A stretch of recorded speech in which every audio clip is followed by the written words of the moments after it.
In the Bible, there was a man of great righteousness named Job, who was recognized and praised by God as being blameless. God even spoke highly of him to Satan. However, Satan challenged God, claiming that Job's loyalty was only due to the blessings he had received and that he wouldn't remain faithful without them. This challenge set off a significant series of events, which we will explore in this video. Although Job faced severe trials and tribulations, his story ultimately led to a double portion of blessings at the end of his life. Watch until the end to discover what happens, as it may offer you encouragement in your own times of difficulty. But before we continue, make sure to hit that like button. Now, in the book of Job, chapters 1 and 2, it says, "In the land of Uz, there lived a man named Job.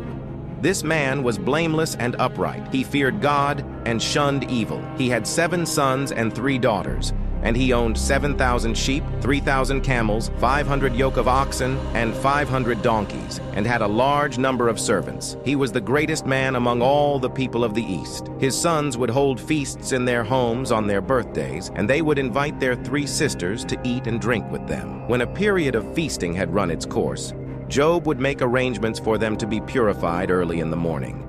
Job would regularly offer a burnt sacrifice for each of his children, thinking, "Perhaps my children have sinned and cursed God in their hearts." This was his usual practice.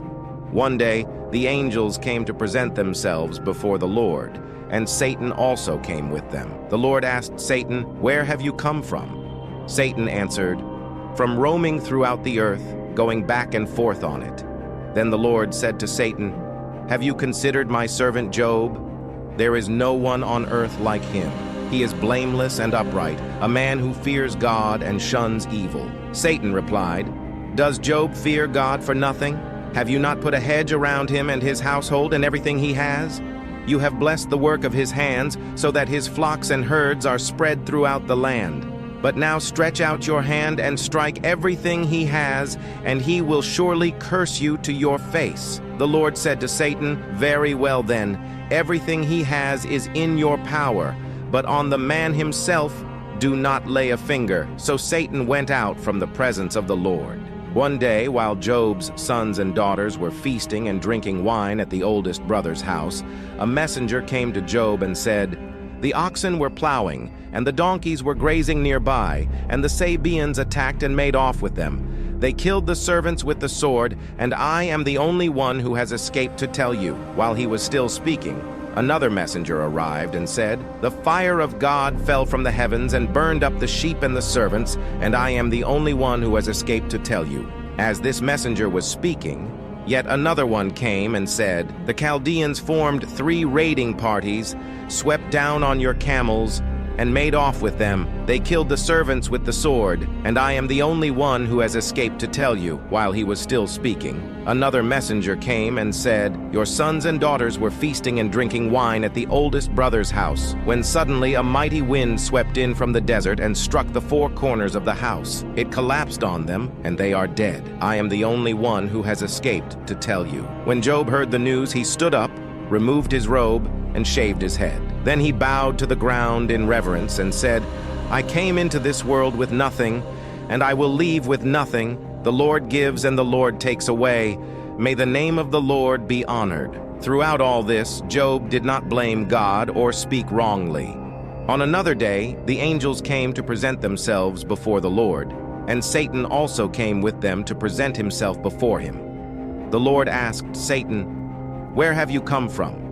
Satan answered, "From roaming throughout the earth, going back and forth on it." Then the Lord said to Satan, "Have you considered my servant Job? There is no one on earth like him. He is blameless and upright, a man who fears God and shuns evil. And he still maintains his integrity, even though you incited me against him to ruin him without cause."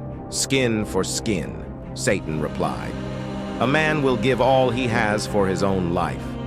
But now stretch out your hand and strike his flesh and bones, and he will surely curse you to your face." The Lord said to Satan, "Very well then, he is in your hands, but you must spare his life." So Satan went out from the presence of the Lord and afflicted Job with painful sores from the soles of his feet to the crown of his head.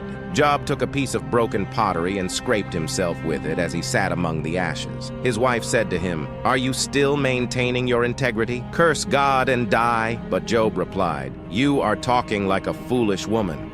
Shall we accept good from God and not trouble?" In all this, Job did not sin in what he said. The reason why Satan appeared before the Lord concerning Job was to challenge God's judgment of him, aiming to have God prove that Job was indeed a man of integrity by allowing Satan to have some influence over Job's life. Satan thought he had outwitted God and obtained what he desired, but little did he know that God was planning to bless Job with even more than he had before. There are times in life when God allows difficult circumstances to come our way, not to break us, but to mold us. As believers in Christ, it is crucial to embrace the challenges we face, for they are stepping stones to our destiny. Throughout the Bible, every man or woman of great significance endured trials and tribulations, which shaped them into the person God intended them to be. Jesus, Daniel, Joseph, Peter, and all of the apostles had to endure hardships, all for the glory of God. It is essential to see God in the darkness, just as he appeared to the children of Israel in a dark pillar. We must also see God in our own darkness, for in the Bible, suffering is often linked to glory in the Bible. As 1 Peter 4:14 states, "If you are reproached for the name of Christ, blessed are you, for the Spirit of glory and of God rests upon you." Similarly, Romans 8:18 declares, "I consider that our present sufferings are not worth comparing with the glory that will be revealed in us." Job experienced God in a new and profound way during his season of tribulation. In Job 38:1 it says, "Then the Lord spoke to Job out of the storm." And later, Job responds in Job 42:5, "My ears had heard of you, but now my eyes have seen you." It is often at your lowest point in life that you encounter God in the most powerful way. When you call out to him, he will meet you, comfort you, and bless you in ways you have never experienced before. As Job 42:10-17 recounts, after Job had prayed for his friends, the Lord restored his fortunes and gave him twice as much as he had before. All his brothers and sisters and everyone who had known him before came and ate with him in his house. They comforted and consoled him over all the trouble the Lord had brought on him, and each one gave him a piece of silver and a gold ring. The Lord blessed the latter part of Job's life more than the former part. He had 14,000 sheep, 6,000 camels, 1,000 yoke of oxen, and 1,000 donkeys. And he also had 7 sons and 3 daughters. The first daughter he named Jemimah, the second Kezia, and the third Karen-Happuch. Nowhere in all the land were there found women as beautiful as Job's daughters, and their father granted them an inheritance along with their brothers. After this, Job lived 140 years. He saw his children and their children to the 4th generation, and so Job died, an old man and full of years. God gave Job double for his trouble. Whatever situation you may be going through, remember that if you call out to God and seek his face, he will bring beauty out of your circumstances. Remember that all things work together for good to those who love him. Romans 8:28. If this video has encouraged you, please click the like button and share in the comments below how this message has helped you. Thank you.